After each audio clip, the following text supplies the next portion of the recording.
The first thing Clara Pruitt did every morning was listen. Not for birdsong, not for the wind coming down off the mountain. She listened for footsteps, counted them, measured the weight and the speed and the particular drag of a boot heel that told her everything she needed to know about what kind of morning it was going to be. 6 steps from the bed to the door of the cabin. A pause. Then either the door opened outward toward the outhouse, or it did not. If it did not open, if those 6 steps stopped and turned back toward the bed, she had maybe 4 minutes before Vernon was fully awake and looking for something to be wrong. This morning, the door had opened. She had counted to 30 after the sound of his boots on the frozen ground faded. Then she got up dressed in the dark and walked the 112 steps from the cabin to the ranch kitchen without a lantern because she had walked it enough times to know exactly where the ice collected near the water barrel and exactly where the second porch step groaned loud enough to wake a light sleeper. She was not careless. She had learned not to be.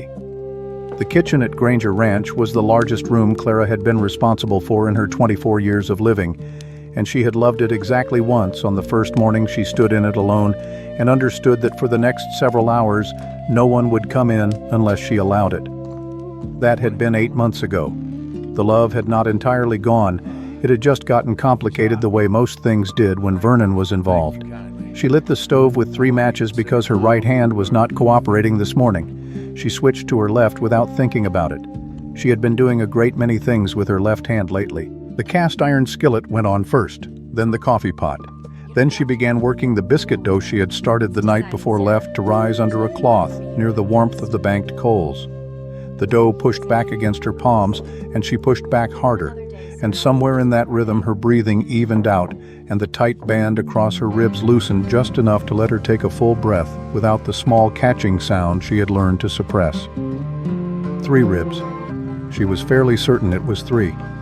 She had broken one before at 13, falling from the fence post she had been told not to climb, and she remembered the feeling. This was that feeling multiplied. She had bound herself tightly with strips of cotton cut from an old petticoat, and she did not think about it any more than she thought about the weather. It was a condition. Conditions were managed. She was reaching for the lard tin when she caught her reflection in the dark window above the sink. She looked away immediately. Not from shame exactly, though shame had lived in her so long it had become like furniture present and unremarkable. She looked away because Vernon had told her more than once that a woman of her size had no business admiring herself. He had not said it cruelly the first time. He had said it the way you might point out that a chair was wobbling as a practical observation as a service. She was not built for vanity, she was built for work. He had married her anyway, which he occasionally reminded her was a kind of generosity. She had believed him. That was the part that sat in her chest like a stone on the bad mornings, not what he said. That she had believed him. The biscuit dough went into the pan. She began cracking eggs, 12 of them, moving with the careful economy of someone who had learned that sudden movements drew attention, and attention from the wrong direction was always costly. She did not hear him come in. That was the first thing she noticed about Holt Granger in those early months, before she had catalogued all his other qualities the way she catalogued everything quietly and without sentimentality. He did not announce himself. A man his size, she would have expected the opposite. He was taller than the kitchen doorframe by 1.5 inches, and she knew this precisely because she had measured the doorframe with her eyes on her second day of work, calculating escape routes the way she calculated everything. He had to turn slightly sideways to bring his shoulders through. He weighed more than 2 of her, she estimated, and her estimation was not flattering to herself. His hands, when she had first seen them wrapped around a fence post he was resetting in frozen ground, had looked less like hands than like tools, heavy and specific, and made for one purpose. And yet he moved through a room the way snow moved. You did not hear it falling. You simply looked up and it was there. He came through the kitchen door at 4:15, and Clara did not flinch because she had not heard him coming. She felt him before she heard him, felt the shift in the air, the particular density of a large man entering a small space, and her body did what her body had learned to do in the past 18 months. It went still. It waited. Then she heard the sound of the coffee pot being lifted. Not her coffee pot, but the old tin one she kept on the back of the stove for whenever he came through in the mornings, and she understood it was him and not Vernon. And the stillness in her body changed from the waiting kind to the simply standing kind, which was different in ways she could not have explained to anyone who had not lived them. Holt poured his coffee. He did not speak. He stood near the back window and drank it, looking out at the dark, which in November in Montana was a darkness that had weight and texture to it. Not just the absence of light, but the presence of something else cold and patient and old. Clara went back to her eggs. She was halfway through the bacon laid out in rows with the precision of someone who had been told once that uneven bacon was a sign of a disordered mind when Holt set his cup down on the counter near the door. Not on the table. On the counter carefully with a deliberateness that was not loud. He said without turning around, without looking at her, "Ground's frozen hard past the north fence. Ice on the path from the bunkhouse. Somebody should put down sand before the men come through." He was not asking her to do it. She understood this because in 8 months, he had never once asked her to do anything that was not cooking. He was simply noting it the way a man notes weather as information offered to the room. "I'll tell Chet," she said. "He already knows." A pause. "I just thought you should know in case you go out that way this morning." He left then. The door closed behind him, and the kitchen settled back into its particular silence, the sound of grease in the pan and wind finding the gap above the window frame, and the distant sound of horses in the barn beginning to register the approaching morning. Clara stood at the stove and looked at the cup he had left on the counter. He had drunk it all, and he had set it down with the handle facing outward. She noticed the way you placed a cup when you intended someone to pick it up easily. It was a small thing. A cup handle facing a particular direction in a kitchen at 4 in the morning in November in Montana in 1885 was not the kind of thing a person built a thought around. She picked it up and washed it and did not build a thought around it. Vernon came in at 7, which was later than usual, and Clara felt the difference in the room before she saw his face. She had developed this over 18 months, the way a person develops a scar, not intentionally, but through repeated exposure to the same damage. The air in a room changed when Vernon Pruitt entered it. Not because he was loud. He was rarely loud in public. Because he was always underneath everything calculating. He was good-looking in the way of men who know they are good-looking, which is a particular kind of handsome that has nothing to do with warmth. Dark hair that lay flat and neat even at 7 in the morning. A jaw that could have been drawn by someone who was trying to illustrate what a reliable man looked like. He nodded to the 3 ranch hands already at the table, said something low and easy that made one of them laugh, and pulled out his chair with the comfort of a man who had never doubted his welcome anywhere. He sat. Clara set a plate in front of him. "Eggs look good," he said to no one in particular. Then quieter, while she was still close enough to hear and no one else was, "You sleep all right?" It was the question he always asked the morning after, not an apology. Vernon did not apologize. It was more like a check, a confirmation that the previous night's accounting was closed and they were beginning a new ledger. Clara said, "Fine." "Good." He cut into his eggs. "I didn't sleep well. Too warm in that cabin. You should crack the window before bed." She said nothing. She went back to the stove. The thing about Vernon that had taken her the longest to understand that she was still in the process of understanding was that he was not simply cruel. Cruelty, she had learned, was almost easier to navigate than what Vernon actually was, which was a man who genuinely believed his own accounting. He had married her when other men had not, when other men had looked at her body and decided she was not worth the particular arithmetic of permanence. He had offered her his name and his income, and what he called with complete sincerity, his love. He was certain that these things created a debt. He was certain that when she failed to make adequate payment on that debt, correction was not only his right, but his responsibility. He had said this to her once plainly, not in anger, in the same tone he used to explain the price of cattle. She had been 22 years old, and she had not known yet that the plainness of it was the most frightening part. She refilled coffee cups down the table. Old Chet Darrow, 60, and creased as worn leather, tilted his cup in her direction without looking up from the harness he was inspecting at the end of the table. He never thanked her. He also never made a remark about her size or her slowness on the difficult mornings or the way she held herself when she carried something heavy. In Clara's current economy, the absence of harm had come to register as something close to kindness. Holt came in last. He took the chair at the head of the table, which was his chair, in the way that everything on this ranch was his, inherited from a father who had broken this land into something workable before the land broke him back. He was not a man who made announcements about ownership. He simply occupied a space, and the space reorganized itself around him. He did not look at Clara when she set his plate down. He did not look at Vernon either. He looked at his food, and then at the window, and then at Chet, and he said, "North fence post by the creek is loose again, after breakfast." Chet grunted agreement. Vernon, from the other end of the table, said pleasantly, "Clara, these biscuits are the best thing you make. You know that." He said it to the table at large, inclusive, generous. Then, "Better than the roast anyway." A small laugh shared with the man sitting next to him. "She still hasn't gotten the roast quite right. But the biscuits, I keep telling her, stick to what you're good at." The table received this the way tables receive most things in working ranch kitchens, with the mild inattention of men focused on getting through a meal before the day demanded them. It was not a comment that would have made any reasonable person look up. Holt looked up. He did not say anything. He looked at Vernon for a moment with the particular expression of a man who has just heard something he is filing for later, and then he looked back at his plate and ate his breakfast. Clara carried the empty coffee pot back to the stove. Her hands, she noticed, were perfectly steady. She had gotten very good at keeping her hands steady. May Sutton arrived late in the morning with a bundle of mended work shirts wrapped in brown paper. She was the wife of the Granger Ranch's head hand, 30 years old and built for endurance in the way of women who had never had the option of being built for anything else. She had a round face and an opinion about nearly everything, and the particular directness of someone who had learned that softness was a luxury that cost more than she could afford.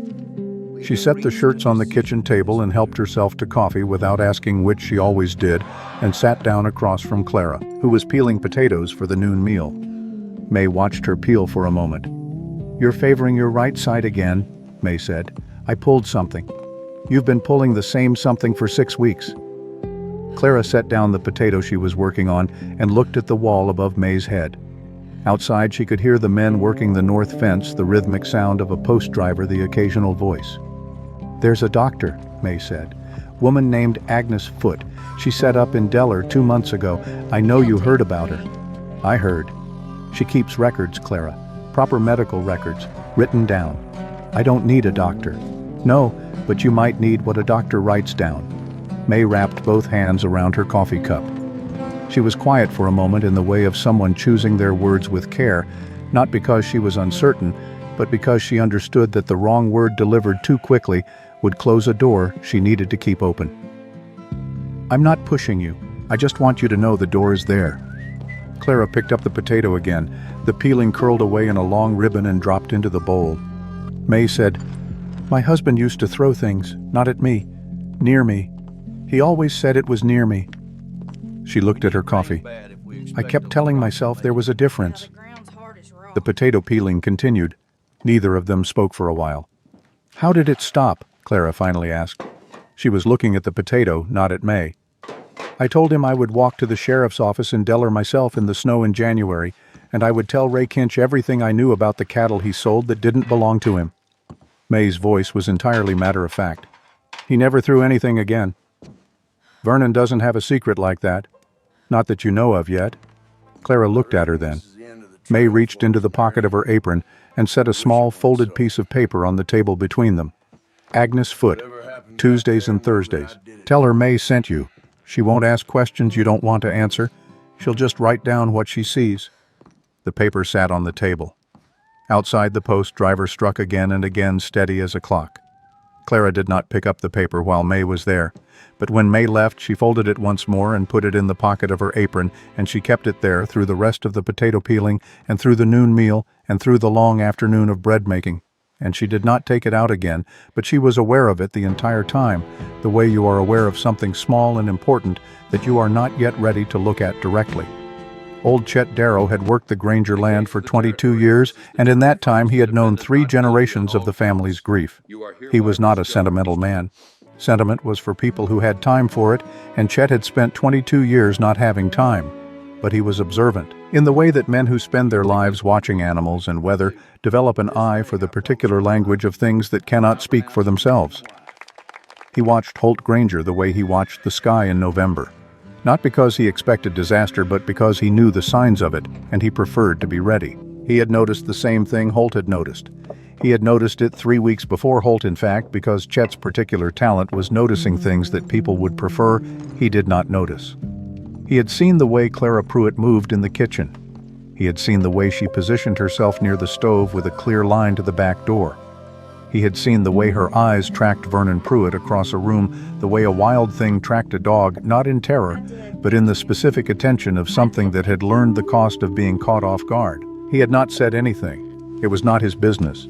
It was not his ranch, and Clara Pruitt was not his concern, and Vernon Pruitt had not done anything in his sight that required him to speak.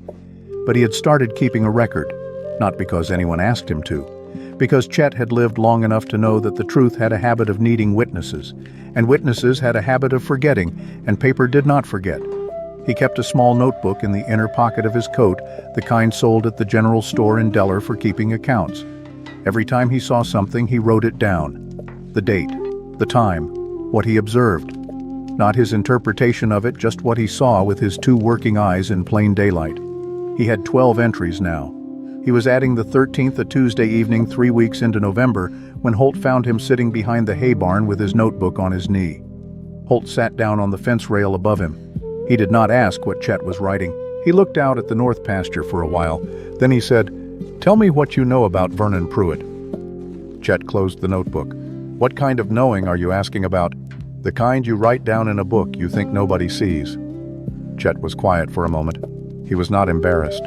He was simply deciding how much of what he knew was Holt's business and how much of it was only his own, and where exactly the line between those two things fell.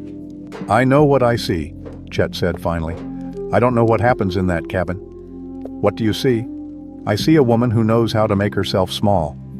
Chet turned the notebook in his hands. "I see a man who thinks that's a compliment." Holt was quiet for a long time after that. The light was going out of the sky in the way it did in Montana in November, not gradually, but all at once, as if someone had simply decided to end the day. The temperature dropped 10 degrees in the space of those minutes. "Eleanor," Holt said finally. And it was not a sentence, just the name set down like something heavy. Chet said nothing. "She wrote me a letter, before she left." Holt was still looking at the pasture. "She said I built walls and then acted confused when people couldn't get through them. She wasn't wrong. No." He said it without self-pity, which was one of the things Chet had always respected about him. Holt Granger could be wrong and acknowledge it in the same flat tone he acknowledged the weather. She wasn't wrong about most of it. "Why are you telling me this now?" Holt did not answer immediately. He watched a group of starlings cross the darkening sky, moving the way they always did, as if the whole flock was one breathing thing that had not yet decided where it was going. "Because I stood by and watched a thing go wrong once," he said, "and I told myself it wasn't my business, and I was right that it wasn't my business, and I have regretted being right about that every day for 4 years."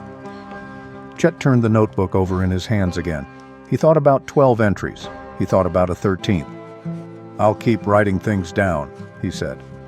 Holt nodded once and stood up from the fence rail and walked back toward the barn without another word. Chet opened his notebook and wrote the date and the time and spoke with HG regarding VPHG aware. HG watching. He closed it, put it back in his coat pocket, and sat for a while longer in the cold, looking at the place where the starlings had been. The letter was in the bottom drawer of the oak desk in the ranch office under a land deed and 2 years of cattle records and a broken watch that had belonged to Holt's father. Clara found it on a Wednesday afternoon in late November when she was cleaning the office as she did every 2 weeks, and the drawer came open too far because the runner was warped and everything in it shifted forward, and the letter slid out from under the deed and landed face up on the floor at her feet. She would not have read it. She was not a person who read other people's private papers. She had been accused of enough things she had not done to be careful about the ones she could control. But the letter was face up, and the first line was already in her eyes before she understood what she was looking at.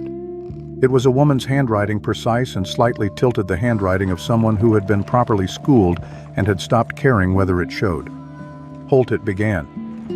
"I am writing this because I cannot say it out loud without you turning away from me, and I need you to hear all of it before you decide what to do with it." Clara picked it up. She should not have. She read it anyway. It was not a letter full of cruelty.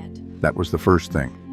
She had expected bitterness, the kind of letter a leaving woman writes to a man she has decided to hate because hating is cleaner than the alternative.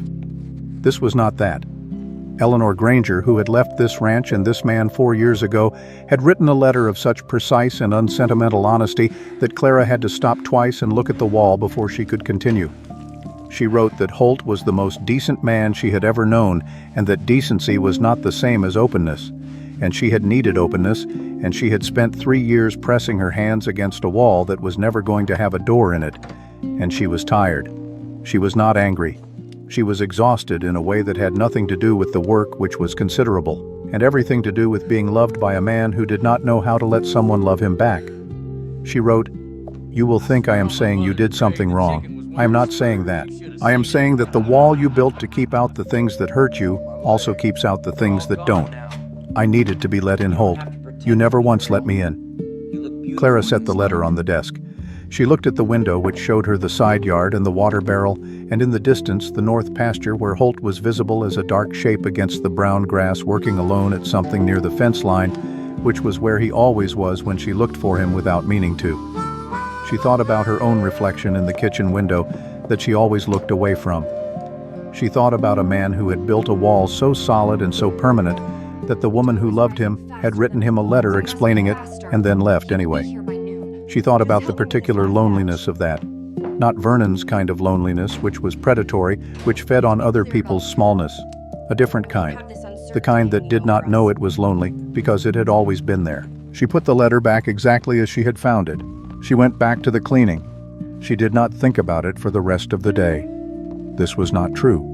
She thought about it for the rest of the day, and through the evening meal, and through the long, dark hours of the night when Vernon slept beside her with the heavy, untroubled sleep of a man at peace with his own accounting, and she lay on her side of the bed and looked at the ceiling and thought about walls. It was May who brought the news on a Friday morning at the end of November, and she brought it in the tight-jawed way of a woman carrying something that she would rather put down than carry any longer. She came into the kitchen before breakfast, before the hands were up, before Vernon had stirred. She came in, and she looked at Clara, and she said without a greeting, "I found out something about your husband." Clara set down the bread knife. "Tell me. He had a wife before you." May was watching Clara's face carefully. Her name was Delia. Delia Marsh before she married him. She left him in 1882. Clara said nothing. "She filed papers," May continued. "At the county courthouse. Delia filed papers against him, legal papers, a complaint. She had cause, Clara. Real documented cause." Still, Clara said nothing. Her hands were flat on the counter and she was looking at them. "The complaint disappeared," May said, "before it ever reached the judge. It was just gone. And the man who made it go away was a friend of Vernon's father, who at the time happened to be the county commissioner." The kitchen was very quiet. Outside, the wind had picked up and was finding every gap in the old walls, the soft, constant whisper of cold air looking for a way in. Clara said, "Where is she now, Delia?" "Idaho. She remarried. She's all right." May paused. "I have her address." Clara looked up from her hands. "She wrote to me," May said. "I reached out through a woman I know in Billings who knows someone in Idaho, and she wrote back. She knew Vernon had married again. She's been thinking about writing to you herself." The bread knife was still where Clara had put it down. She picked it up again. She turned back to the bread. She began cutting, and her hands were not steady, but she kept cutting anyway. "He's done this before," she said. It was not a question. It had the sound of something being named for the first time, something that had existed without a name for a long time, and the naming of it was a different kind of weight than the unnamed thing had been. Heavier in one way, easier to carry in another. "He has a system," May said quietly. "That's what she wrote. It's not accidents and it's not losing his temper. It's a system, Clara. And the system includes knowing how to make sure there are no consequences." Clara cut the last slice of bread. She set the knife down on the board. She stood with her back to May and looked at the wall above the stove where she had hung a small calendar from the Miles City dry goods store, a practical thing with pictures of mountains she had never seen. And she looked at the current date, which was November 22nd, 1885, and she counted forward the way she counted everything. "How long," she said, "does a legal case take if someone were to file?" May did not answer right away. When she did, her voice was careful with something that might have been hope, which was a delicate thing to carry in a ranch kitchen in Montana in November at 5 in the morning. "Agnes Foote," May said, "keeps records." Clara turned around. She held out her hand. May looked at the hand. Then she reached into her apron pocket and took out the piece of paper she had brought back because she had known with the patient certainty of a woman who understood these things that Clara would ask for it today. Clara took it. She did not put it in her apron this time. She folded it once and held it in her closed fist. Through the kitchen window across the frozen yard, the light in the bunkhouse had come on. The day was beginning.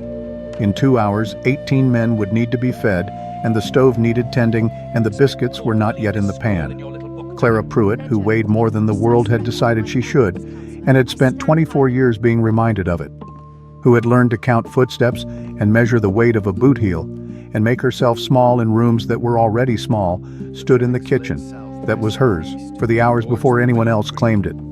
And she breathed in through the pain in her ribs all the way in and let it out slow.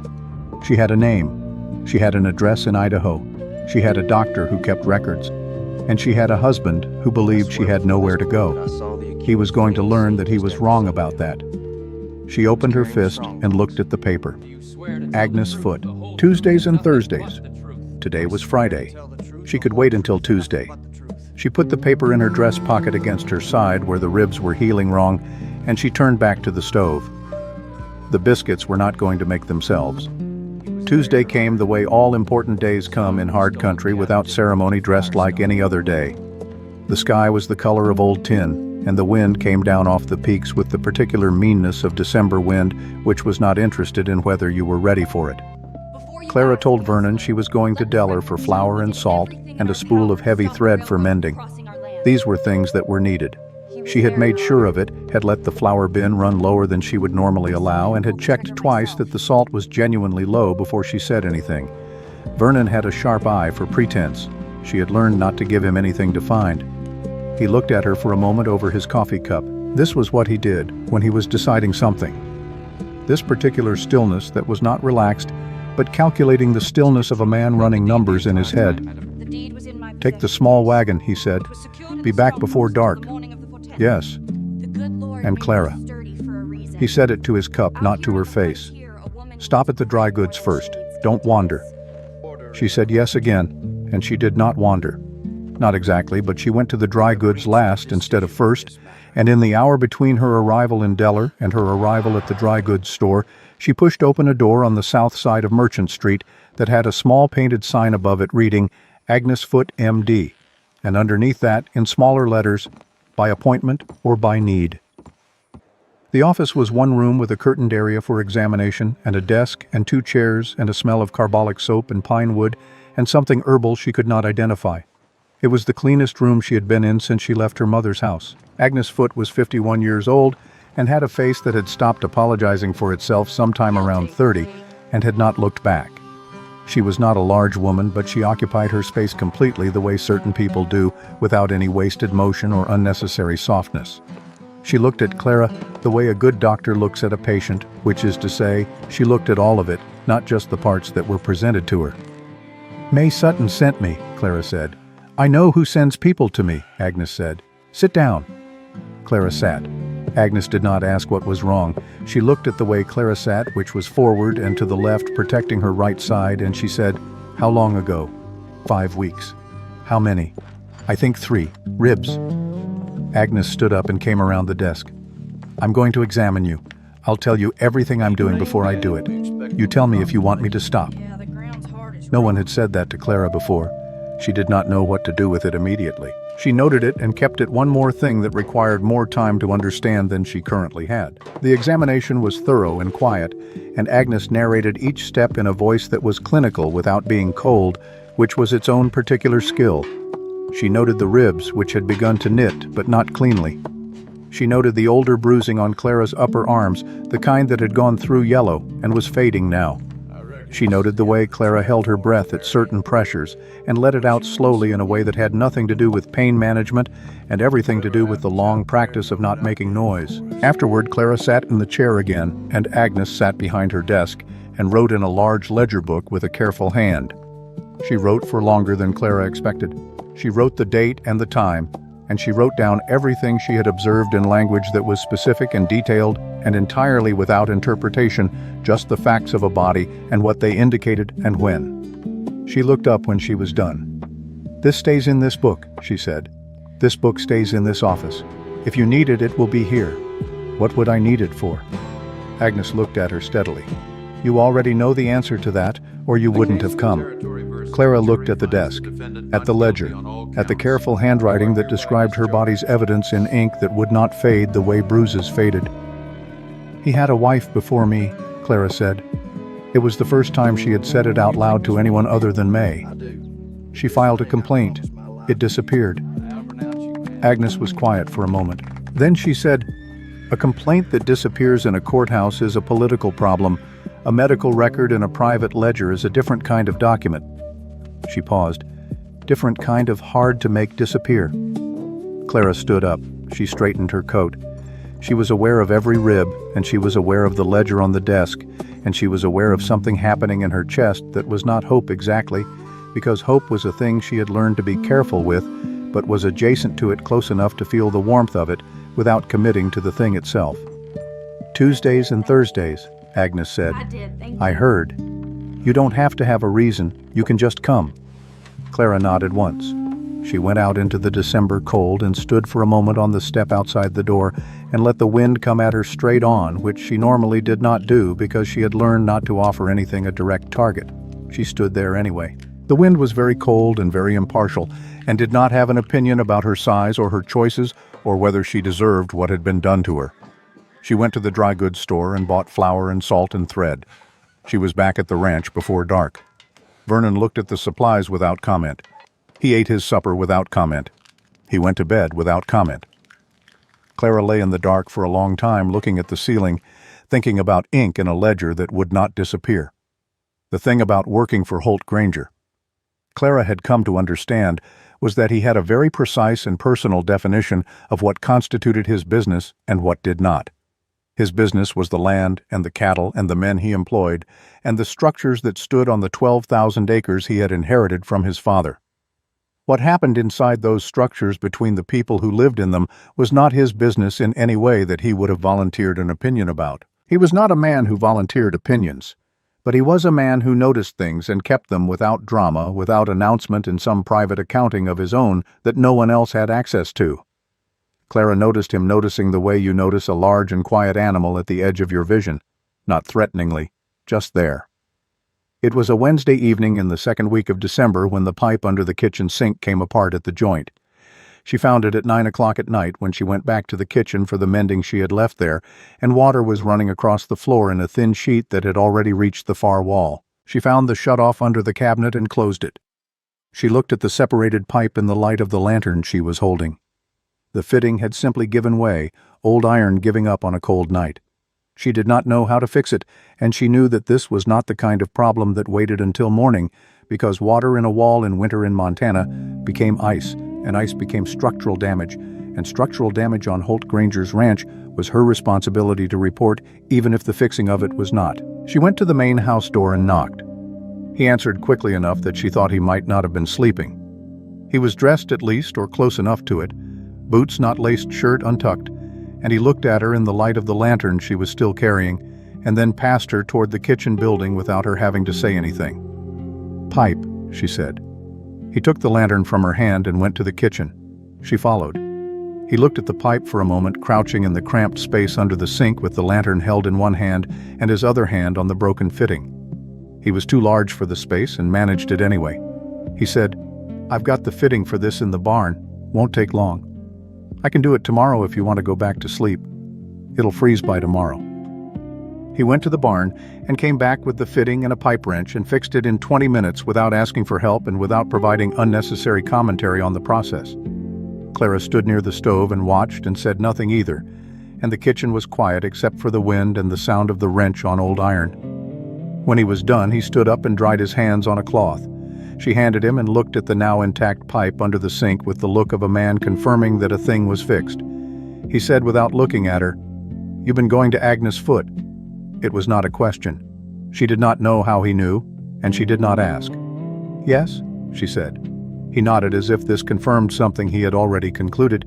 He set the wrench on the counter. "My wife left 4 years ago," he said.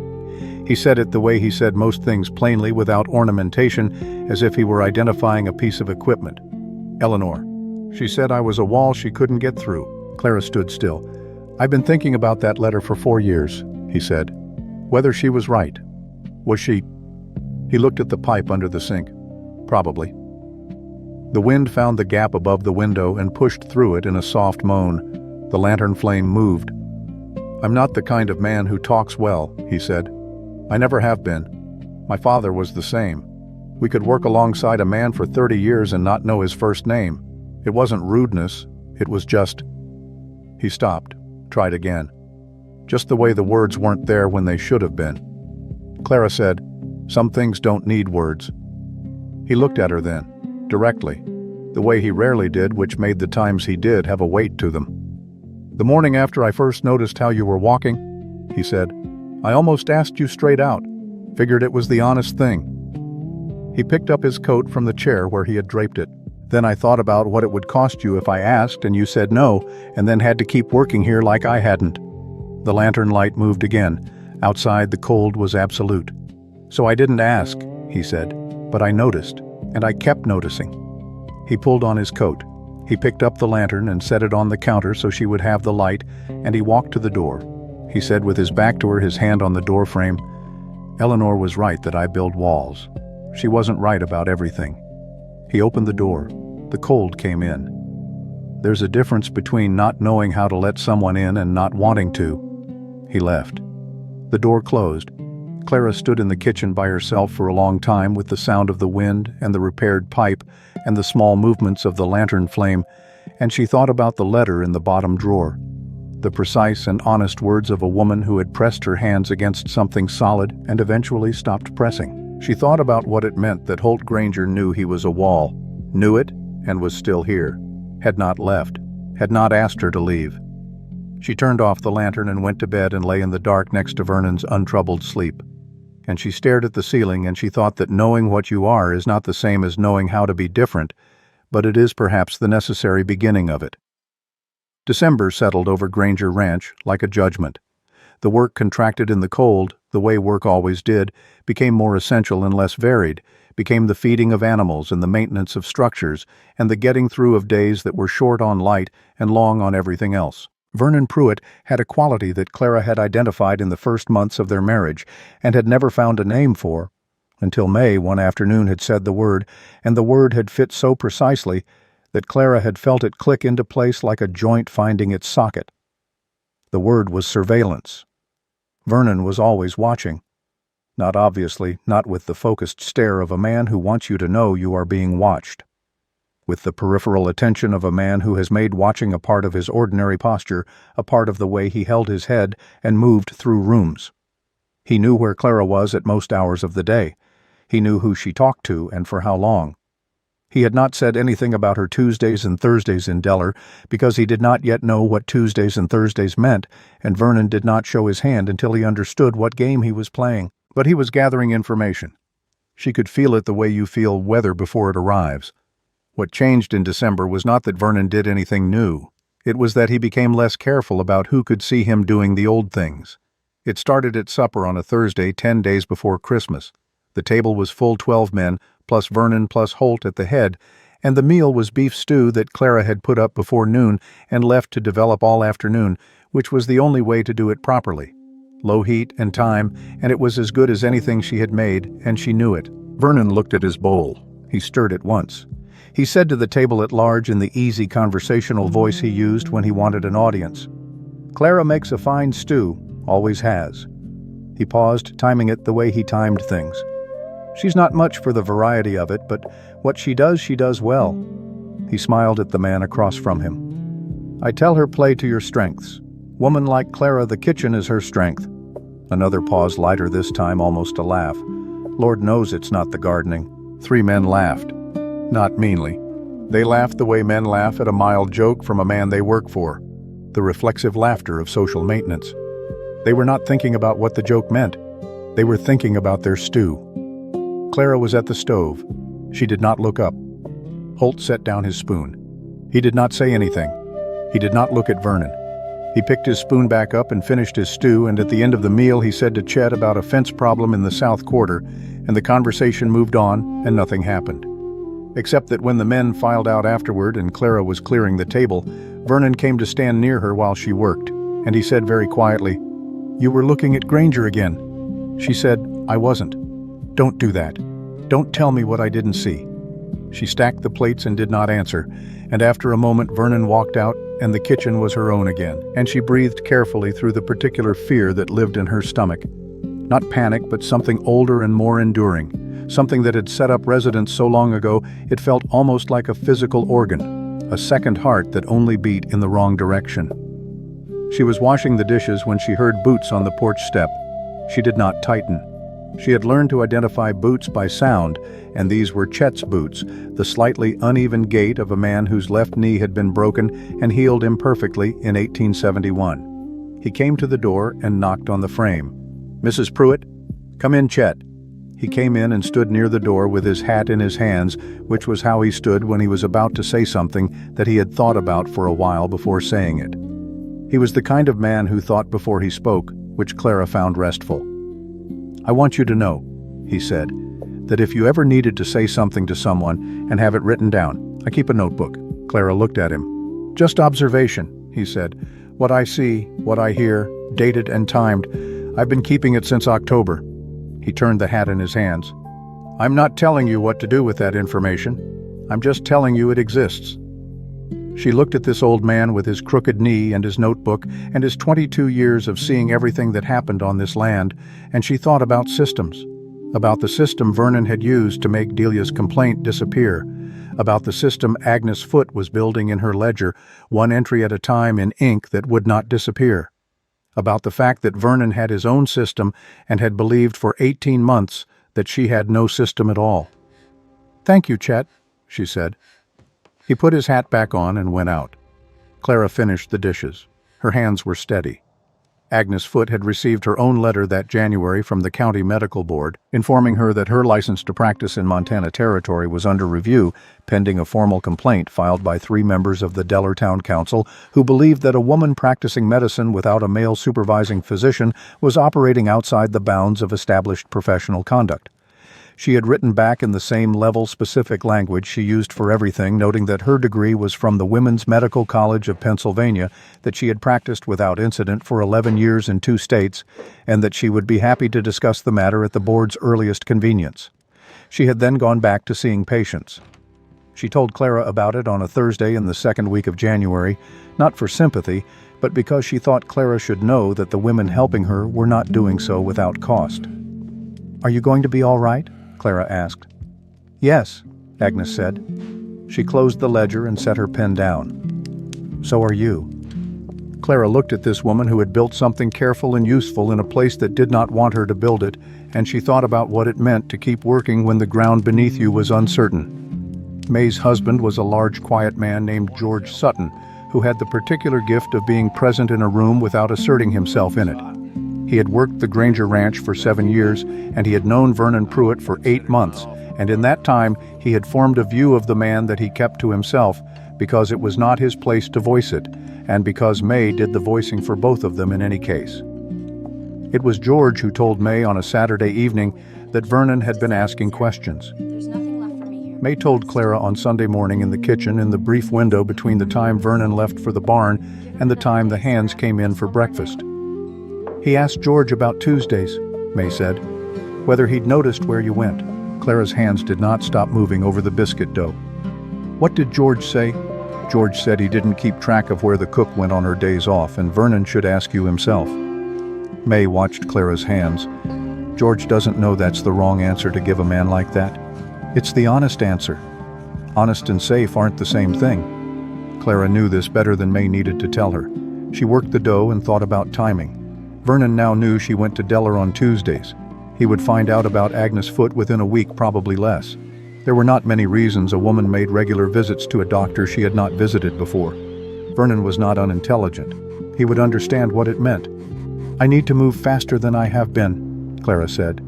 May said nothing, which was its own kind of answer. "I need to know if Delia would testify." Clara shaped the biscuits with efficient hands, set them in the pan.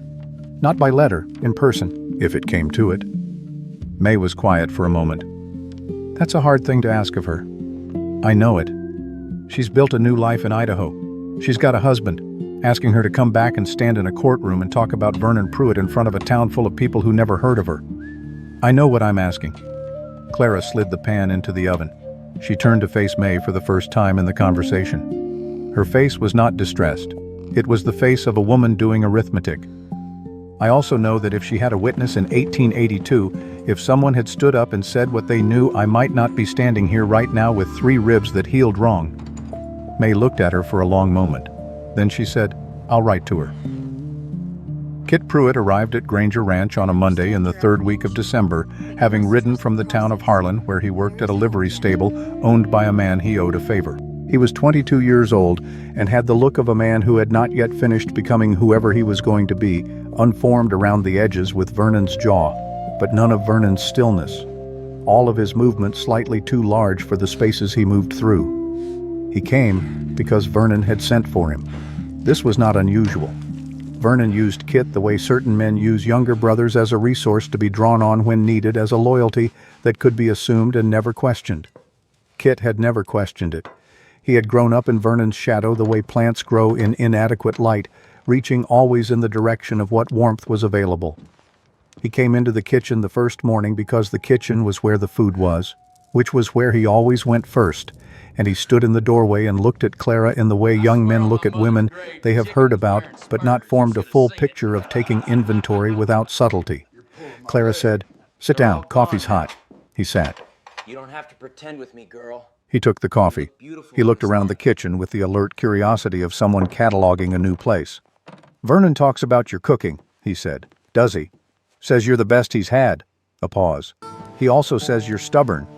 "He said that to me too." Kit wrapped his hands around the coffee cup. He had Pruitt hands, she noticed, wide across the knuckles, built for work. But he held the cup the way someone holds a cup when they are cold and grateful for the warmth, not the way Vernon held things, which was always as if the thing might be taken from him. "He asked you to come watch me," Clara said. Kit looked up from his coffee, startled enough that she knew the answer before he gave it. "He just said he needed help with winter work," Kit said. "All right." She went back to the bread she was making. Kit drank his coffee and watched her work with the slightly bewildered attention of someone who had expected a different kind of woman and was not yet sure what to do with the one in front of him. "You're not what I thought you'd be," he said. "What did you think I'd be?" He considered this with more seriousness than she had expected. "Softer, maybe? Vernon makes it sound like." He stopped. "Like what?" Kit looked at his cup. "Like you need a lot of managing." The bread dough moved under her hands, steady and rhythmic. "Every person is someone's version of a story," she said. "You're hearing Vernon's version." He did not have an answer for this. He finished his coffee and put the cup in the sink and went out to find his brother, and Clara watched him go and thought about the particular tragedy of a young man who has learned loyalty before he has learned discernment, and how those two things, once tangled, are very hard to separate. Over the following week, she watched Kit watch her. He was not subtle about it, which was either guileless or strategic, and she was not yet sure which. He watched her interact with the ranch hands, and he watched her interact with Holt, and he watched her interact with Vernon, and she knew he was watching because Vernon had asked him to, and she also knew because she was good at reading the machinery of people that what Kit was seeing was not what Vernon had told him he would see. She did not perform anything differently for Kit's benefit. She simply continued to be the person she was in this kitchen, which was competent and quiet and entirely without the dependence and disorder that Vernon's version of her required.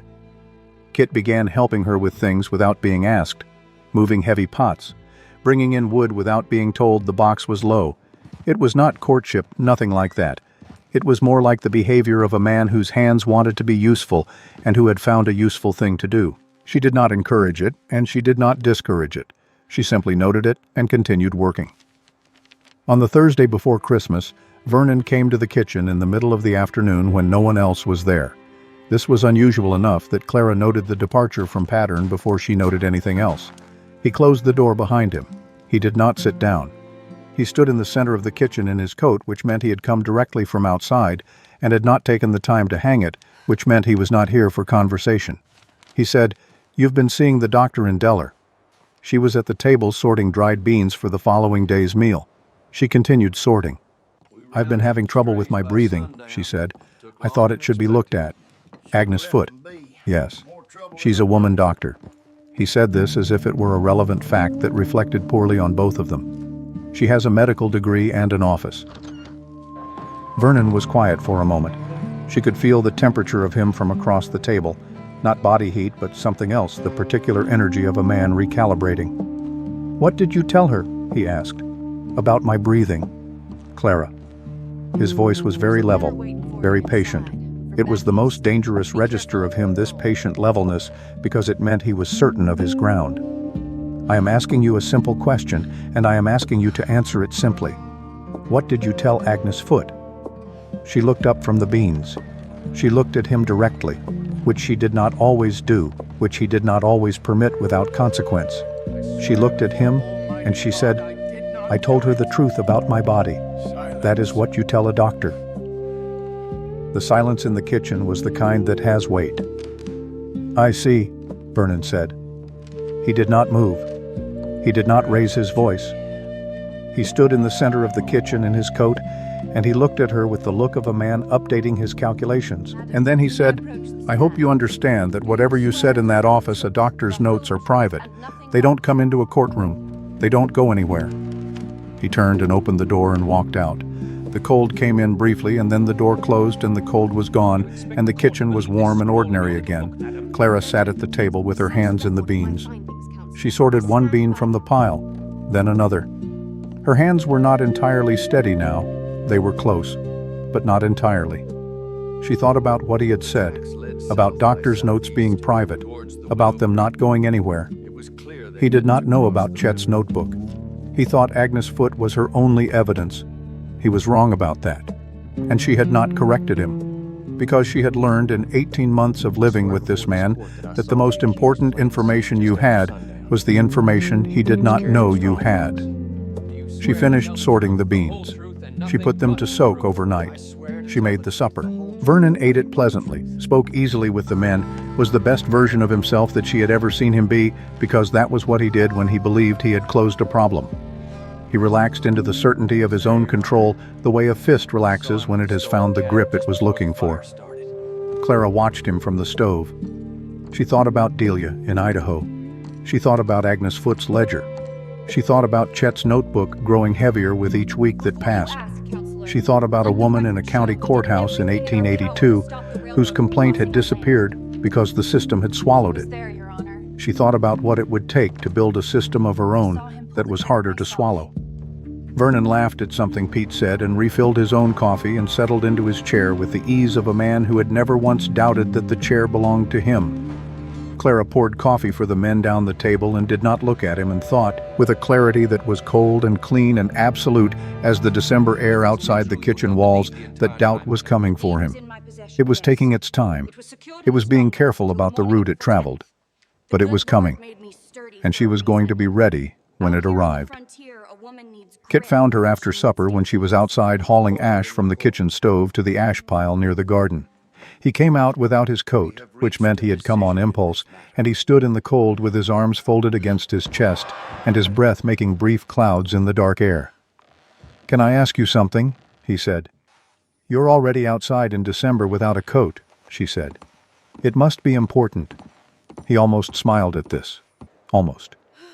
"Vernon told me something about you, before I came, about why you've been." He stopped, reorganized. "He said you've been difficult, since the fall, that you'd gotten some ideas about things." Clara emptied the ash bucket onto the pile. She tapped it twice against her palm to clear it. "What kind of ideas?" she said. He didn't say exactly. Kit was watching her in the way he had been watching her all week, that inventory-taking attention. "But I've been here 8 days, and I've watched you, and I don't see what he's describing." She looked at him then, this young man with his brother's jaw and his own confusion standing in the December dark without a coat, because something had bothered him enough to come out without thinking about the temperature. "Kit," she said, "what does your brother tell you about himself?" He blinked. "What do you mean? When he talks about his life, about his marriage, about the way things are between us, what does he tell you?" Kit was quiet for a moment. "That he provides for you, that he tries, that you're—" He stopped again. "That I'm what?" "That you're not easy," Kit said. He says it like he's tired of something. Clara nodded slowly. She held the empty ash bucket at her side. "I want you to do something for me," she said. "Not for my sake, just as an exercise in seeing clearly." She kept her voice even informational. "I want you to watch how he talks about me when I'm in the room. Not what he says, how he says it. And then I want you to watch how he talks about me when he thinks I can't hear. And I want you to notice if those two things are different." Kit looked at her. "That's all," she said. "Just notice." She went back inside with the empty bucket. The door closed behind her. She stood in the warmth of the kitchen and listened to the sound of Kit's boots on the frozen ground after a long moment going back toward the bunkhouse. She had not told him anything. She had not asked him for anything. She had simply offered him the use of his own eyes. What he did with that was his decision. His own decision made without her influence, without Vernon's instruction, without anyone telling him what to conclude. She had learned that there were some doors you could not push open for a person. You could only show them where the door was and let them decide whether to try the handle. She hung up the ash bucket and washed her hands and started the next morning's bread. And outside, the wind came down off the mountain, carrying everything the mountain knew about patience, which was considerable, and the kitchen was warm and smelled of yeast, and the future, which was still uncertain, but was for the first time in a long time beginning to feel like something she had a hand in shaping. She worked until 10 o'clock. Then she went to her cabin, and she lay down in the dark next to Vernon's sleeping form, and she looked at the ceiling and she counted forward, not footsteps this time, but days. 14 days until she planned to speak to the lawyer in Delaware that Agnes Foote had mentioned quietly on her second visit. 14 days. She could manage 14 days. She had managed 312. 14 was nothing.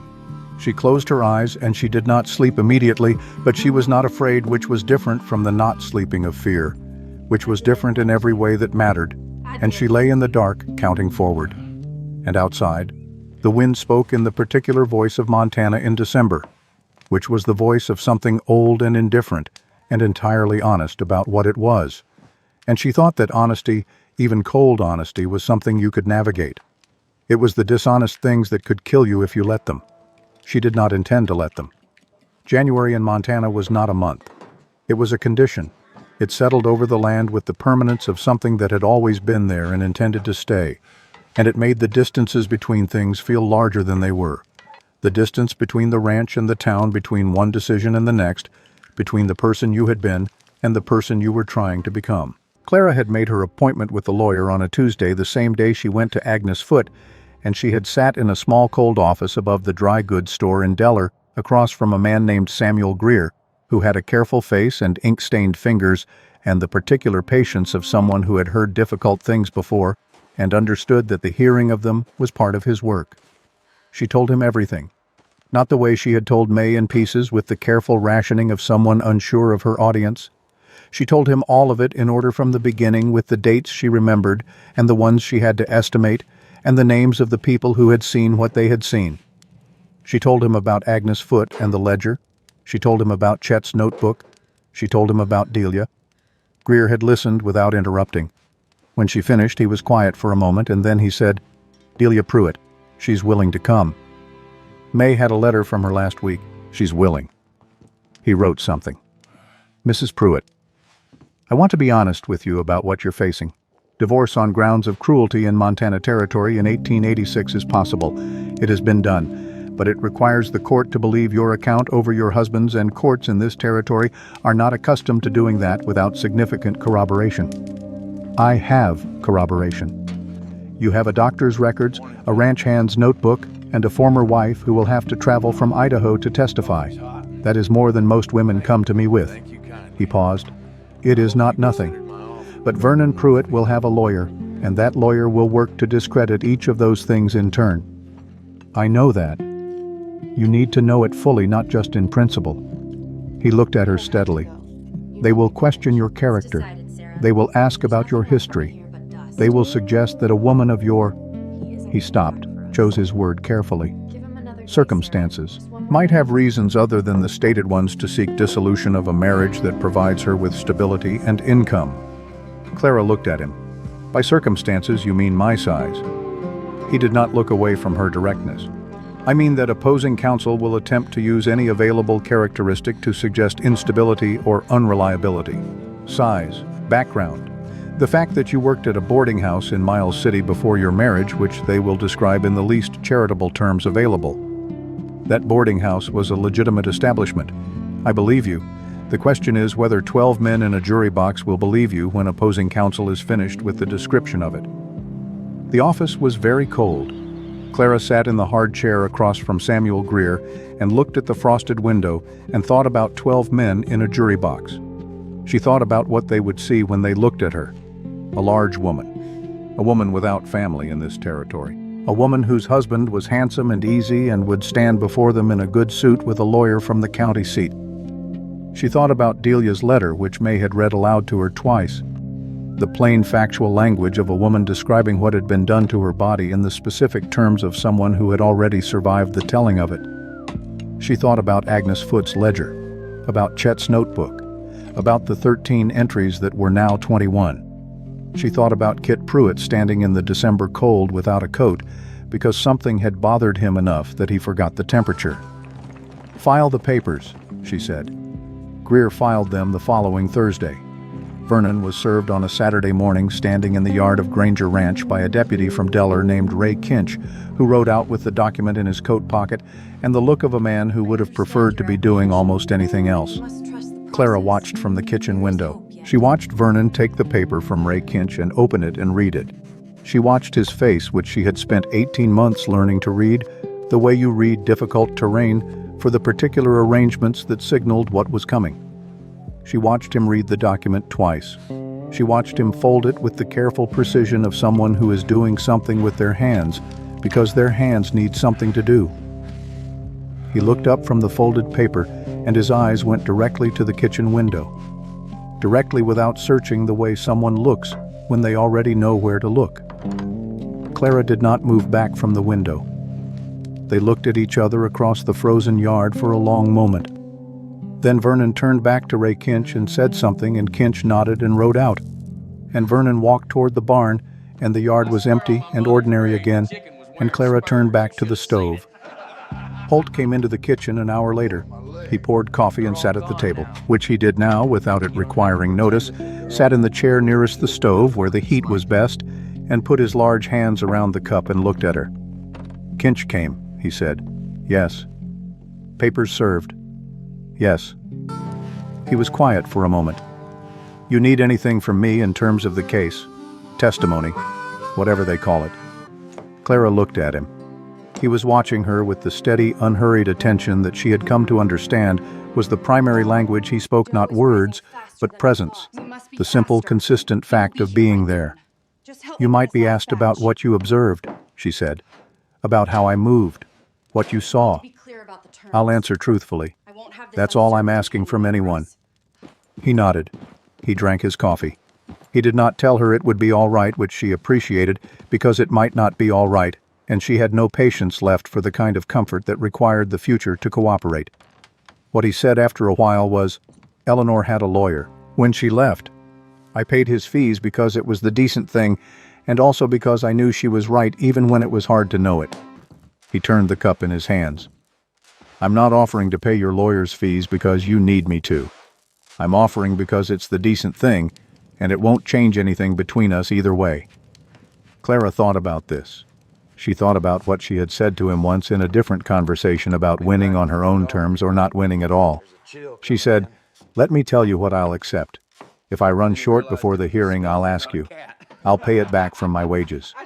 There's no need. There is to me." She looked at him directly. "I've spent 18 months belonging to someone else's financial accounting. I need this to be mine." He looked at her for a long moment. "All right," he said. "That's fair."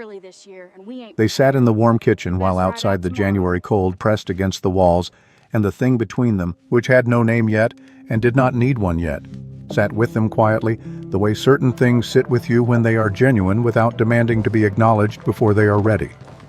Vernon did not leave the ranch. This was the first surprise. Clara had half expected him to go the way a man who knows a battle is lost might choose to withdraw before the losses become humiliating.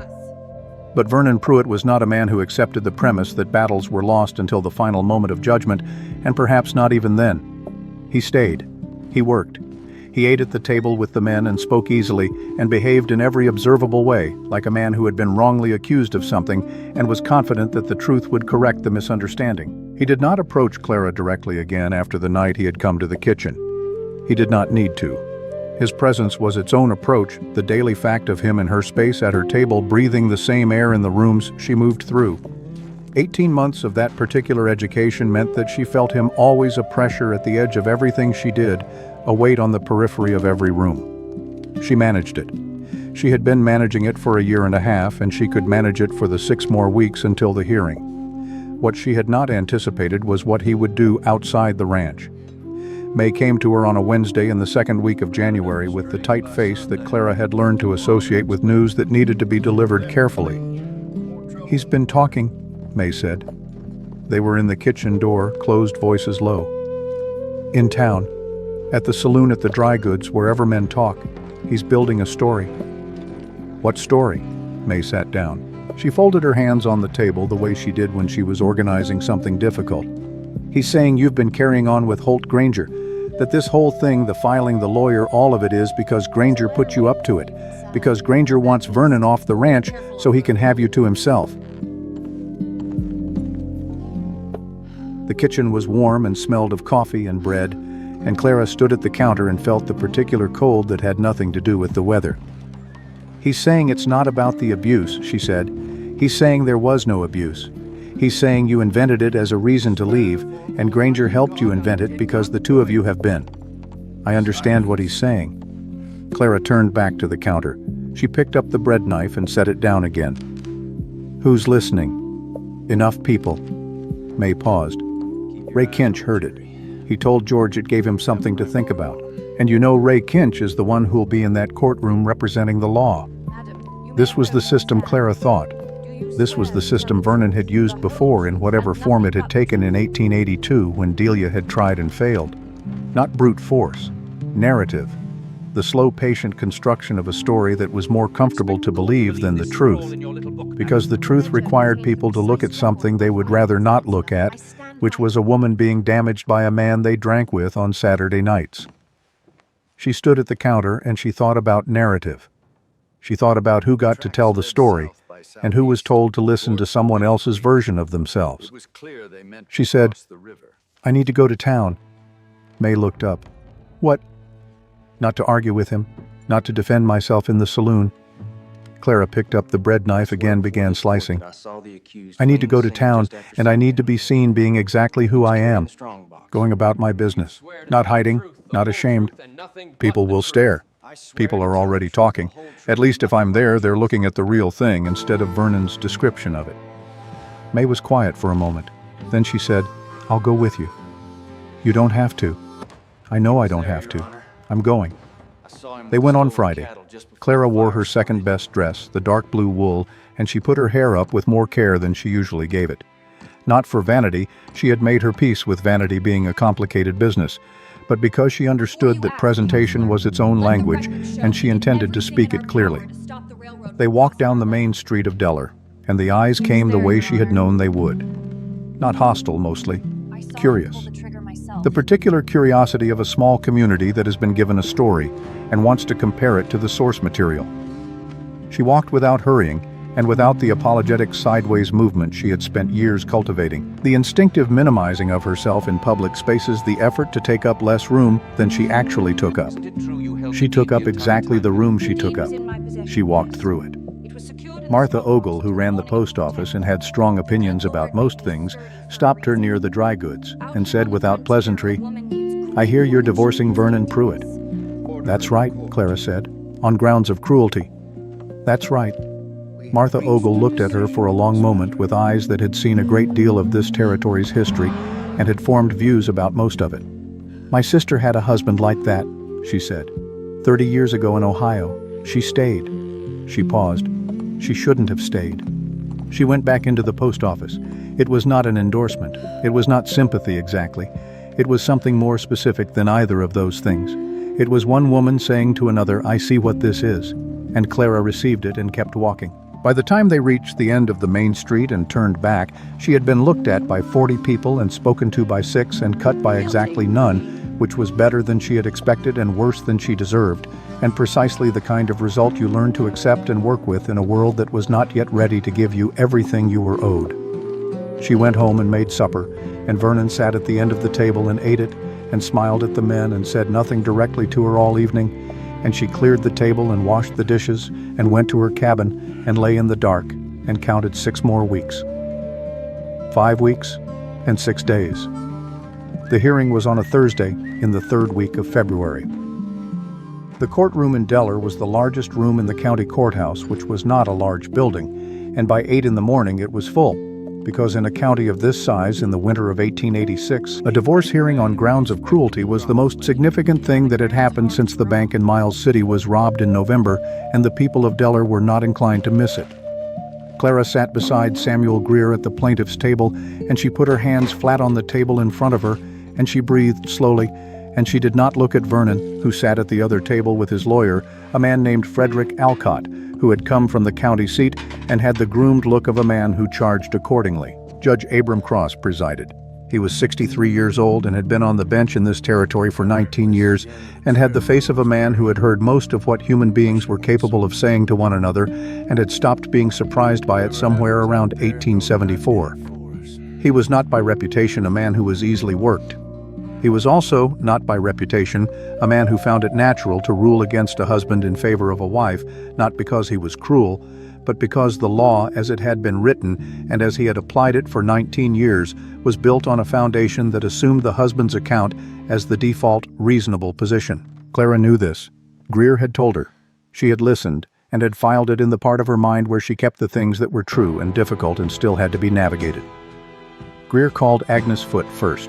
Agnes came to the stand with the composure of a woman who had been questioned about her qualifications before and had stopped finding it interesting. Alcott immediately challenged her credentials, her right to practice the validity of her documentation. Agnes answered each challenge in the level-specific language of someone who had anticipated every question and had prepared an answer that was accurate and complete and did not contain a single unnecessary word. She opened the ledger. She read from it. She read the date and the time of Clara's first visit, and she read her clinical observations in the precise language she had used when she wrote them. 3 ribs in the process of knitting from a break estimated at 4 to 5 weeks prior. Evidence of repeated contusion on the upper arms, consistent with gripping force applied by a larger hand, indicators of chronic physiological stress response, including shallow breathing patterns and involuntary muscular bracing. She read the entry from the 2nd visit and the 3rd. Alcott stood for cross-examination. Dr. Foote, you cannot state with certainty who caused these injuries. I did, thank you. I can state with certainty that they are consistent with the account given to me by my patient, Agnes said. Consistent is not proof. No, it is evidence. Those are different things, and both of them matter. Cross looked at Alcott. Alcott moved on. Chet came to the stand next. He came slowly with the dignity of a man who had decided what he was going to say and was not going to be hurried about saying it. He took the oath with a seriousness that was not performance. He took his notebook from his coat pocket and set it on the rail in front of him. He read from it. He read 21 entries in his careful, plain handwriting, dates and times and what he had observed, nothing more. Nothing interpreted, just the factual record of an observant man over 4 months. The kitchen window at 4 in the morning and a woman moving with the careful economy of someone protecting an injury. The supper table and a husband's comment, and the way the woman at the stove did not respond because she had learned not to. The morning after a night when something had changed in the way she carried herself. He read it all in the same flat, unhurried voice, and when he was done, he closed the notebook and set it on the railing again and waited. Alcott stood. Mr. Darrow, you are an employee of Holt Granger who has a personal interest in this case. I'm an employee of the ranch, Chet said. I kept this notebook before Granger knew I was keeping it, and without his asking me to. You expect this court to believe you simply decided to document your employer's cook's movements for 4 months out of personal initiative. I expect this court to read what I wrote and decide whether it looks like the record of a man making things up. He met Alcott's eyes. I've been writing things down for 22 years. Ask anyone in this county. Alcott moved on. Ray Kinch sat in the 3rd row and watched, and Clara could see the particular stillness of a man reconsidering something he thought he had already decided. Greer called Kit Pruitt. The room shifted. Not loudly, just the collective subtle movement of people adjusting to an unexpected development. At the defendant's table, Vernon went very still. Kit came to the front of the room with the look of a man who had gotten cold feet 20 times in the last 6 weeks and had gotten back up 20 times and was here now, which meant the 21st time had held. He was pale. His hands, when he was sworn in, were not steady. He sat down. He looked at the judge, not at Vernon, not at Clara, just at the judge. Greer said, "Mr. Pruitt, you are the defendant's brother." "Yes." "And you spent 3 weeks at Granger Ranch in December at the defendant's invitation." "Yes." "During that time, what did you observe regarding the relationship between your brother and his wife?"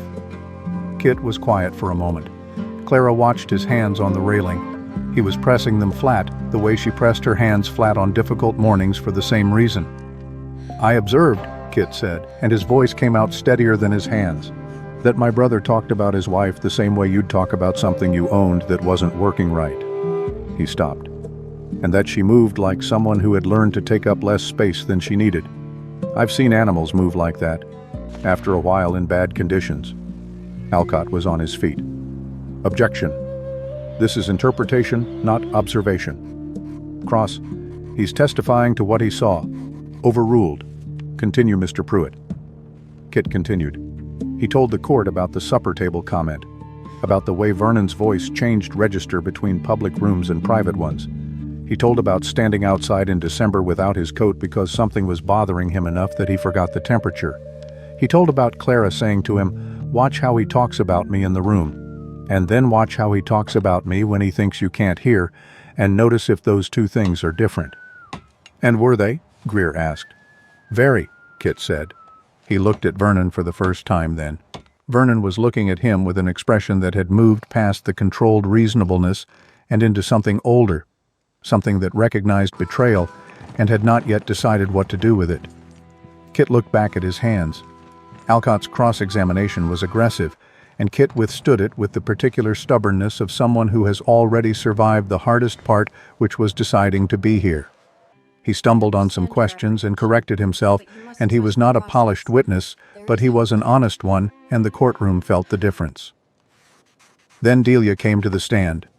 She had arrived in Delaware the previous evening on the stage from Miles City, and Clara had not met her until this morning in the hallway outside the courtroom, and they had looked at each other for a moment with the recognition of two people who have read the same difficult book by different means. Delia was 31 years old and had a healed asymmetry to the way she held her right arm that would be visible to anyone who knew what they were looking at. She took the oath. She sat down. She looked at Frederick Alcott before he could stand, and she said in a voice that carried to the back of the room, "I'll tell you what you're going to try. You're going to say I have a grudge. You're going to say I'm here because I'm bitter about a marriage that ended badly and I want revenge. And then I'm going to answer your questions, and you can let these people decide whether what I say sounds like a grudge or whether it sounds like a woman telling the truth about something that happened to her body." Cross looked at her. Something moved behind his eyes that was not quite a smile. Alcott stood.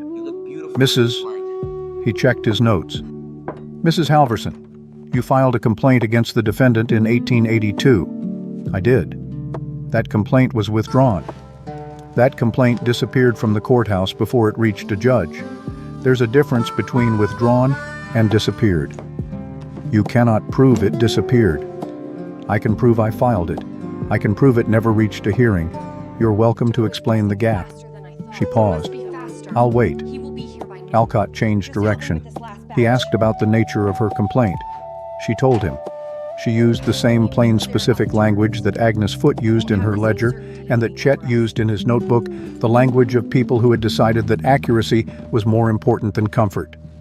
She told about the right arm, about the morning it happened and the specific cause of it and the specific words that were said before and after. About the month she spent finding a way to leave and the filing of the complaint and the weeks of waiting and the eventual word from the courthouse that the documents could not be located. She paused then, not for effect, because the next part was what she had thought about longest in the 3 years since she left in the quiet nights in Idaho, when she thought about the woman Vernon Pruitt would eventually marry next. She said, "Before I filed the complaint, before I even told him I was thinking about leaving, he said something to me." She looked at the judge, not at Alcott. He said, "You can try whatever you want. My father has a friend on the county bench, and that friend has never ruled against a Pruitt and never will." He said it the way he said most things, like he was telling me the weather. The courtroom was very quiet. "He knew," Delia said. "He knew before I did anything that there would be no consequences. He had been told there would be no consequences. That is not a man who lost his temper and went too far. That is a man who planned." Vernon's lawyer was on his feet immediately, but the words were already in the room, and they stayed there, settled into the silence the way a stone settles into still water. She told about leaving, about Idaho, about the new husband who she had told everything and who had driven her to the stage himself because he said a man who beats women ought to face what that means. Alcott tried twice more to shake her, and she did not shake. She was not shaking material. She had come a long way at considerable personal cost to say something true in front of people who needed to hear it, and she intended to say it completely. When she stepped down, Clara looked at her and Delia looked back, and something passed between them that was not gratitude, because gratitude implied a debt, and there was no debt here. Only two women on either side of the same experience, one of them further along the road and reaching back to mark the path. Clara took the stand last. She had practiced with Greer. She knew the questions she would be asked, and she knew the ones Alcott would ask, and she had prepared her answers with the same care she applied to every complex task. Attention to detail, attention to sequence, attention to the specific language that was accurate and could not be misread. But sitting in the chair with the courtroom full of people who had known her for varying lengths of time and had various versions of her story in their heads, she understood that what was required of her here was not performance of a prepared answer. What was required was the thing she had been doing for 18 months alone in the dark of a cabin in Montana Territory, telling the truth to herself. Greer took her through the marriage. The beginning of it, which had been fast and not well considered, and which she did not apologize for, because you did not apologize for being 22 years old and believing someone who said they loved you. The change of it, which had not been sudden, which had been gradual in the way of all the worst things, incremental, each step small enough to almost be explained until you looked up and you were so far from where you had started that you could not see the beginning anymore. She told about the ribs. She told about the morning in the kitchen when Holt Granger had asked if she was all right, and she had said fine, and he had known she was not fine, and had said so, and that was the first time in 8 months that anyone had said so. She told it plainly, without reaching for sympathy, in the same tone Agnes Foote used for clinical observation. Alcott stood. He was good at his work. She had expected him to be. He went at the Miles City boarding house first, describing it in terms that were technically accurate and contextually misleading, and she let him finish the description, and then she said, "That boarding house had 18 rooms and served 3 meals a day, and I was hired as the cook. I cooked. That is what happened there." He went at her size next, not directly obliquely suggesting that a woman of her physical presence was perhaps not as vulnerable as she claimed was, perhaps not as easy to harm as she would have the court believe. She looked at him. She said, "Large things can be hurt. That is not a controversial observation." A sound moved through the courtroom. Not laughter, something quieter, the sound of a room recognizing something true. He tried the Holt Granger angle, the suggestion that this was a manufactured grievance designed to free her for another relationship. She said, "Holt Granger noticed I was injured and told me so, and offered me a safe place to sleep. He did this because he employs me and because he is a decent person. I will not insult him by pretending that decency requires an ulterior motive." Alcott looked at his notes. He tried 2 more questions, and she answered them, and he sat down. Cross made notes. He looked at them for a long time. The courtroom was very quiet. He said, "I'm going to take a recess. We'll reconvene at 2 o'clock.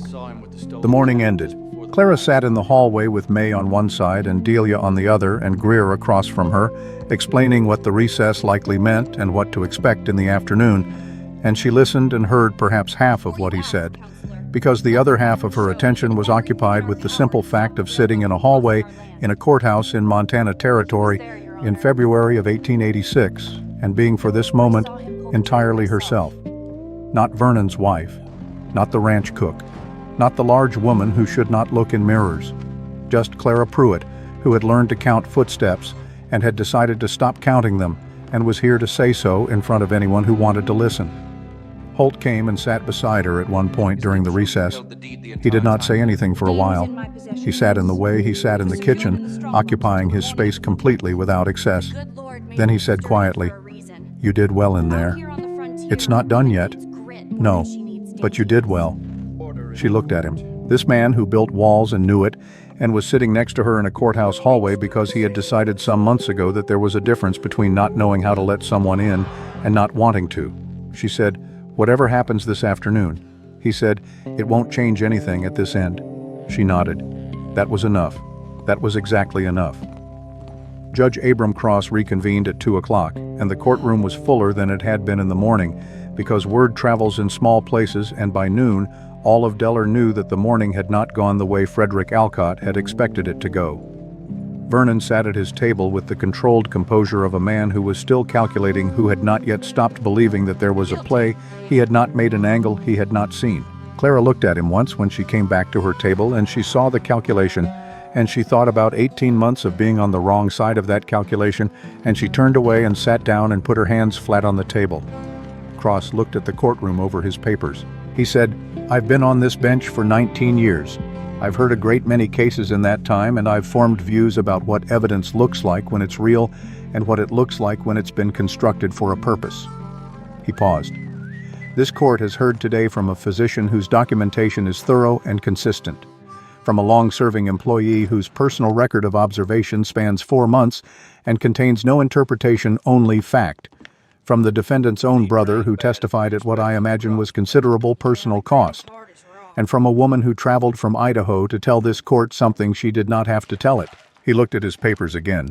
"I've also heard from the plaintiff herself, whose testimony was consistent in detail and tone with every document and every supporting account provided. And I've heard from the defendant, whose account of events was smooth and internally consistent in the way that carefully prepared accounts sometimes are." Cross set down his papers.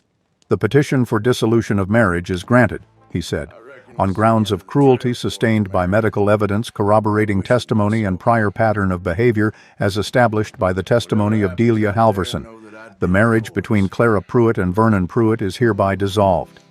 He said several more things about terms and conditions and the legal particulars of the dissolution, and Clara heard them at a remove through the sound that moved through the courtroom, which was not loud, but was the sound of a large collective breath being released, and through the sound of Frederick Alcott beginning a procedural objection that Cross shut down in 2 sentences, and through the sound of Vernon Pruitt pushing back his chair.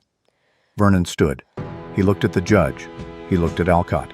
He looked at the back of Clara's head because she had turned away from him and was looking at Samuel Greer, who was gathering his papers with the careful satisfaction of a man who had done his job well. Vernon did not say anything. This was perhaps the most frightening thing he had done in their acquaintance, this final silence, because it meant he had not given up, only recalculated, only moved the problem to a different column in his internal ledger. Clara knew this. She had always known that winning a legal case was not the same as being safe.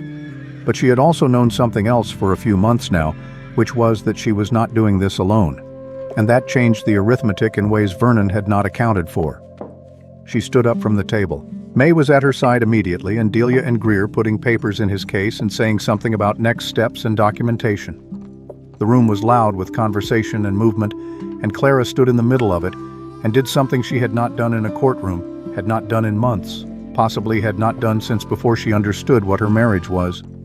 She stood at her full height, which was 5 feet and 4 inches, and she let herself take up all of it. Outside, the February air was cold, with the particular clean cold of a clear day after weeks of cloud, the kind of cold that had no malice in it, that was simply itself. The sky was pale blue and enormous in the way that Montana sky is enormous, which is to say completely in every direction without any visible limit. Clara stood on the courthouse steps and breathed it in. May stood beside her. Delia came out a moment later and stood on her other side. None of them said anything for a while. There was not yet anything that needed to be said. The thing that had happened was still in the process of being real, of converting from the abstract category of hoped-for outcome to the concrete category of actual event. And that conversion took a moment. Martha Ogle from the post office walked by on the street below and looked up and said without stopping, "Good." Just that one word, and then she was gone, and Clara watched her go and felt something move in her chest that was not grief and not joy, but something that lived between them. The feeling of a thing that has cost you considerably, finally being completed. Delia touched her arm lightly. "I have a stage to catch tomorrow morning." Clara turned to her. She did not know what to say, and then she understood that there was not a sentence equal to what Delia had done, and she did not try to find one. She said, "Thank you for coming." Delia looked at her with eyes that had the particular quality of someone who has been through something and come out the other side with the kind of clarity that only that passage produces. "You would have done it for me," she said, "if the timing had been different." Clara thought about this. She thought about whether it was true. She wanted it to be true. She thought that it was, or that it would be, or that the woman she was becoming was the woman for whom it would be true, and that this was perhaps the most important thing the last year had made her. "Yes," she said, "I would have." Delia nodded once. She went down the steps into the street and turned toward the hotel where she was staying and did not look back, which was not unfriendliness, but simply the posture of someone who has completed a piece of unfinished business and is now returning to the life they built on the other side of it. Holt was waiting near the horses. He had his hat in his hands in the way he held it when he was going to say something he had thought about. Clara went down the steps and across the street and stopped in front of him. He said, "Chet wants to know if you're coming back for supper or if we're on our own." She looked at him.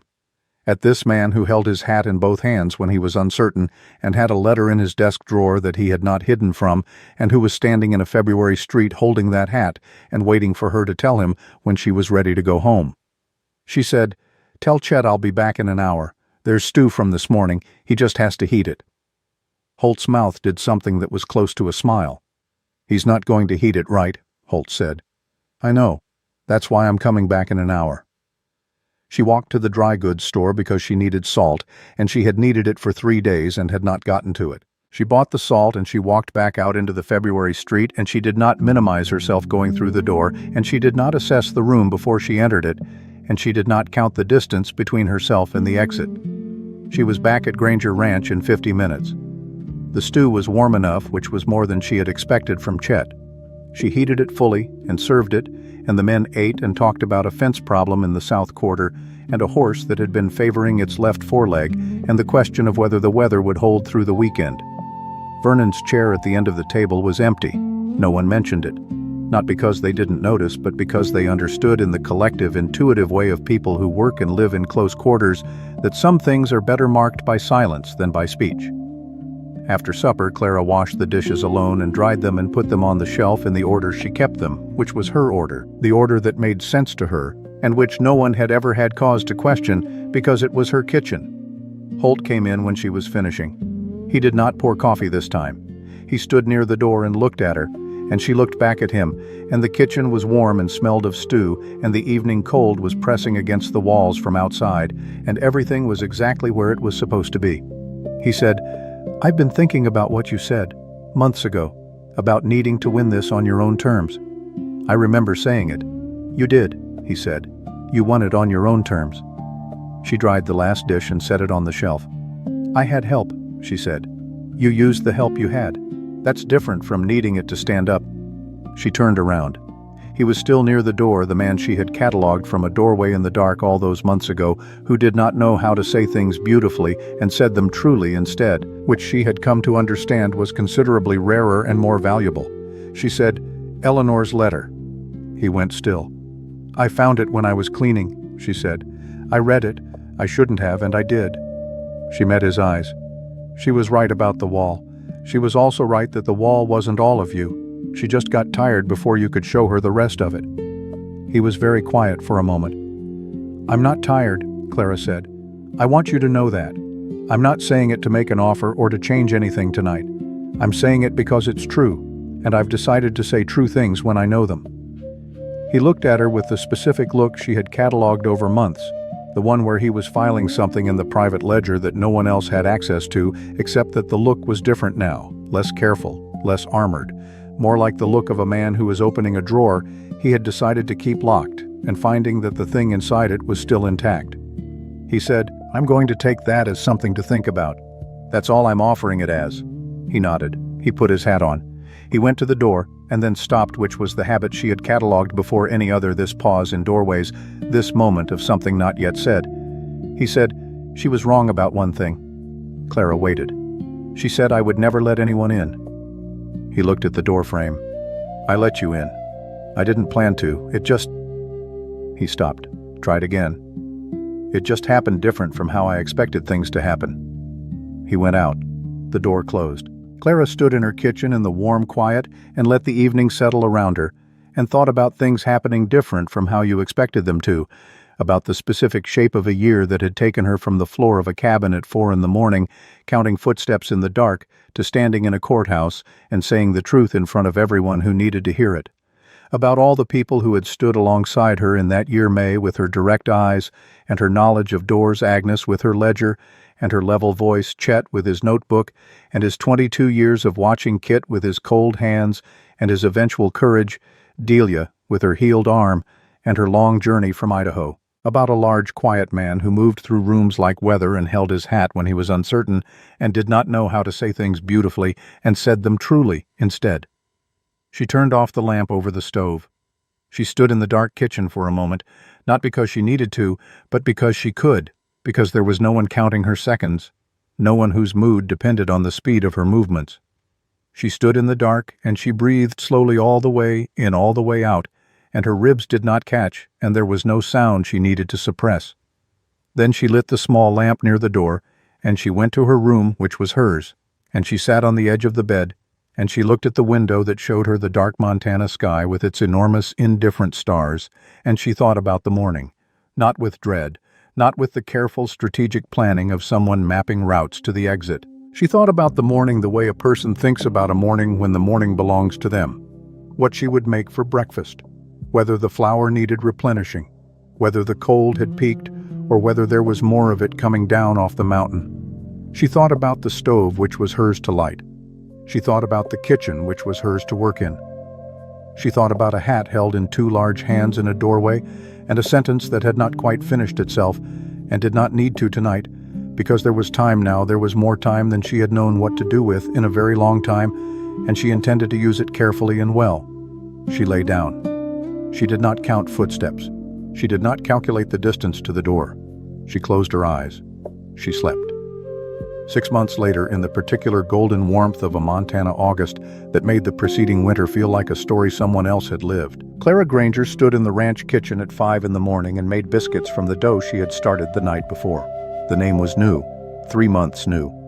They had stood in front of Judge Cross in Deller on a Saturday morning in May, with May and Chet and Kit and Agnes Foote and a handful of the ranch hands as witnesses, and Cross had performed the ceremony with the efficiency of a man who had done it many times, and the quiet satisfaction of a man who felt this particular instance was a reasonable use of the court's time.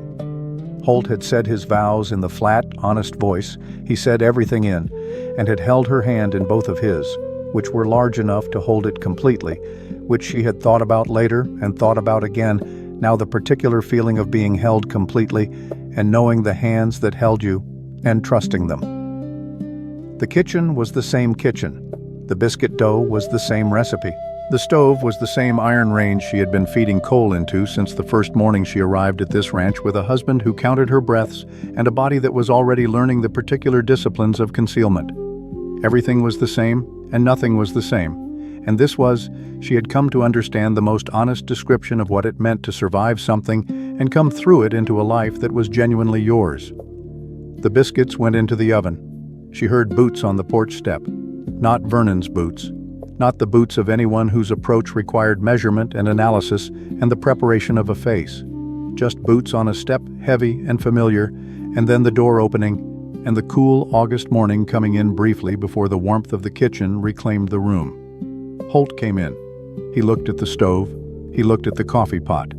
He poured himself a cup and stood near the window, which was the way he always started his mornings, looking out at the land that was his, and now also in some essential way hers, 12,000 acres of Montana, that did not care about anyone's history, but had room in it for whatever you intended to build. He said without turning around, "Chet's knee is bad again. He shouldn't be on the north fence today. Tell him that. I'm telling you. You can tell him. He listens to you." "He listens to no one," Clara said. He just sometimes arrives at the same conclusion by his own route. Holt made a sound that was his version of a laugh. She had learned its registers over the past year, the sounds he made in place of the things other people said aloud, and she had come to find them as legible as speech, more legible sometimes because they were not shaped for anyone's benefit, they were simply what they were. He turned from the window. He looked at her the way he looked at things he was satisfied with directly without embellishment. "You sleep all right?" he asked. She thought about the last time someone had asked her that question and what it had meant then. She thought about what it meant now, which was simply what the words said, no subtext, no accounting, no check on whether the previous night's ledger was closed. "I did," she said. "You, well enough."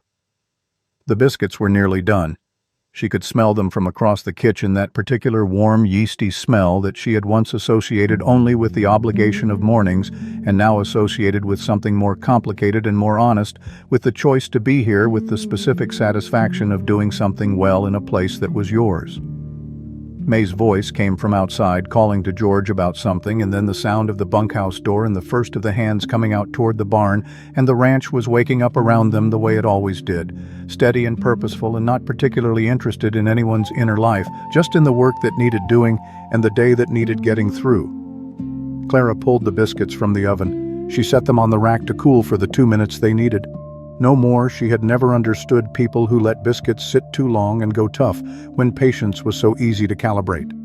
Holt came to stand near the counter while she worked, not in the way Vernon had stood near her, not in the way of a man monitoring something he owned, but in the way of a person who wants to be near someone they are glad to be near, which is a different posture entirely, and requires no description beyond the simple fact of it.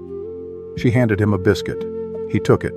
He ate it standing at the counter while she began cracking the first of the eggs, and outside the morning came fully into itself, the light going from gray to gold over the peaks, the horses beginning their morning sounds in the barn, Jet's voice, and then George's voice, and then young Danny Webb, who had hired on in June, and reminded Clara of Kit in his first weeks, that quality of not yet knowing exactly who he was. Kit wrote letters now.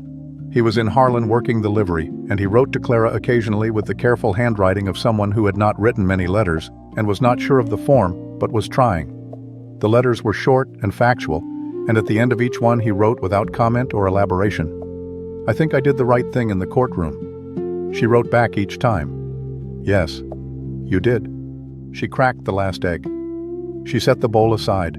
She looked at the kitchen, her stove, and her shelves, and her window that showed her the morning in all its ordinary gold, and she thought about a woman who had stood in this room 8 months ago and counted her own heartbeats and measured the distance to the door.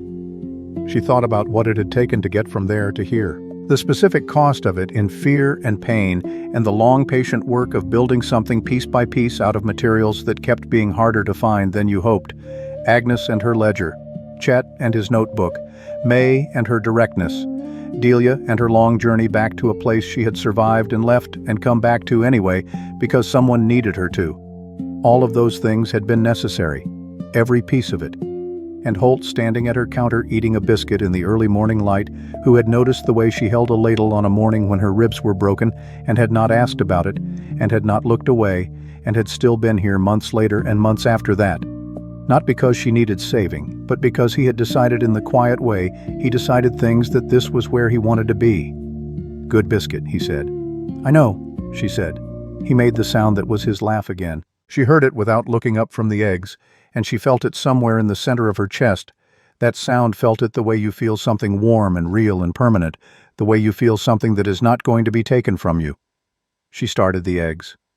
The morning went on.